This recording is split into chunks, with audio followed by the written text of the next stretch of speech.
If you're dealing with low AMH, poor egg quality, recurrent pregnancy loss, it may feel overwhelming and isolating. I know firsthand how this feels.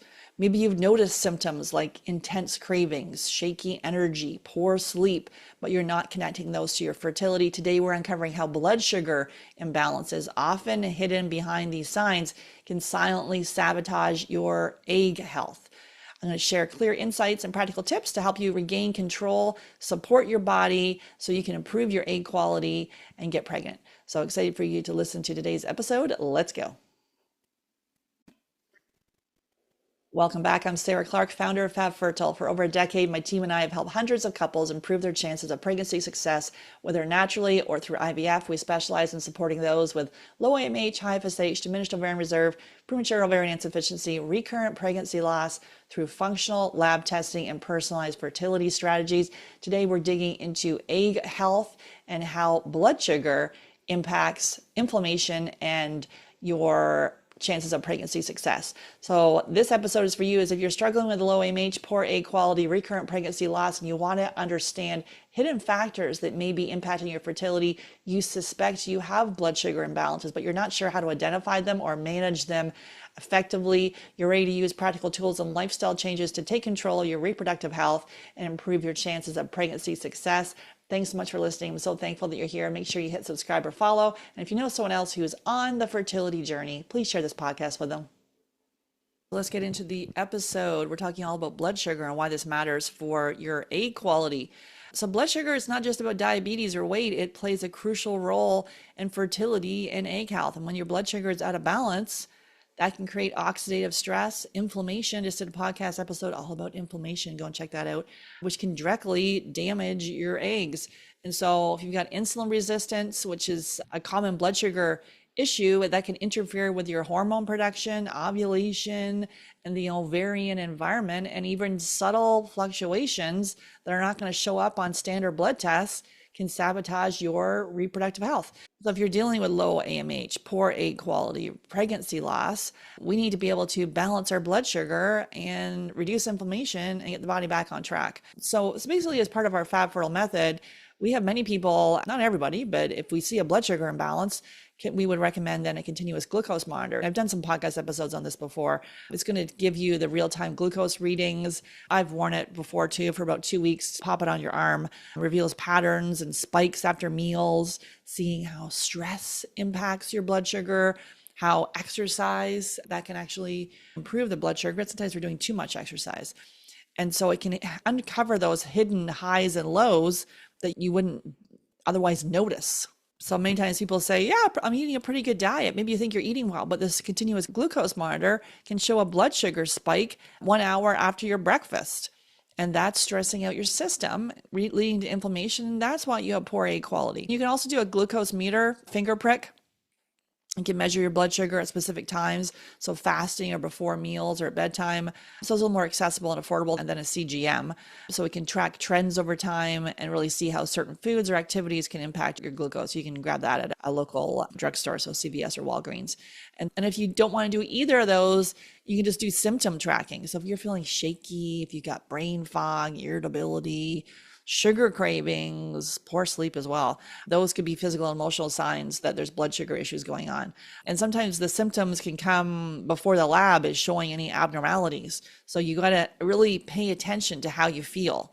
When we work with you, you can be your own advocate because you know your body best, not someone in the white coat, not someone else telling you this is what you do. And they're not even actually asking you symptoms, asking you about how your body feels. So if you're getting dizzy in mid-afternoon, maybe you're getting a blood sugar dip, even if your blood sugar was normal. So the symptoms are key. So that can give us a better strategy and really be able to help balance your blood sugar. So balanced meals, you want to combine protein and fats. So eggs, fish, nuts, fiber, vegetables and legumes, fats, like having the avocado and olive oil, and then looking at some low glycemic carbs. So a sweet potato or quinoa, if you tolerate that. And that's going to slow the glucose absorption, prevent the spikes so we're not like spiking up all day long, and support your energy. And so you want to, I think we all know this, we want to avoid the refined carbs, the white stuff, processed carbs. You don't want to be doing any ultra processed foods, fast foods. You don't want sodas or sugary drinks, or you don't want to have white bread or pastries because that's going to pop up your blood sugar and then have a crash. And then that's causing oxidative stress, and that can be harmful for your eggs. So we don't want to be going on this super low carb thing. You just be very mindful. Essentially, if you're having the wild caught fish, grass-fed meat, organic poultry, half the plate veggies, add in some fat, nice olive oil, some avocados, and then bring in some carbs as tolerated. It's not about going no carbs. So we need to be able to personalize this approach for you. And then also eating every 3 to 4 hours. Sometimes people are doing all this fasting. It can be not recommended for a cycling woman. If you're going too far, then you're getting shaky and then the blood sugar is dipping. So you want to be keeping it stable, eating every 3 to 4 hours. So the long fasting, it's just not really recommended for fertility. Stress. This is the elephant in the room with people that are on the fertility journey. Chronic stress can raise cortisol, which is then going to impact your blood sugar and disrupt your hormones. Adding in meditation. For me, it's getting outside. I'm recording this in a condo right now, looking at all the green trees and the grass, and getting outside is something that I love doing. Meditation, deep breathing, gentle movement like yoga, going for a walk after each meal, getting outside. Exercise is going to help with insulin sensitivity and blood sugar regulation. You want to have walking, so brisk walking or swimming. You don't want the high intensity interval training that can stress the body. I can't tell you how many people have low AMH and tell me they're jogging or running a marathon. We need to be careful on that piece. It's not about not doing any exercise. We need to do the exercise that's right for you. And then the sleep piece. So poor sleep can then impact the blood sugar the entire next day, increasing insulin resistance. You want to have 7 to 9 hours of sleep. We're all different, but you want to have quality sleep.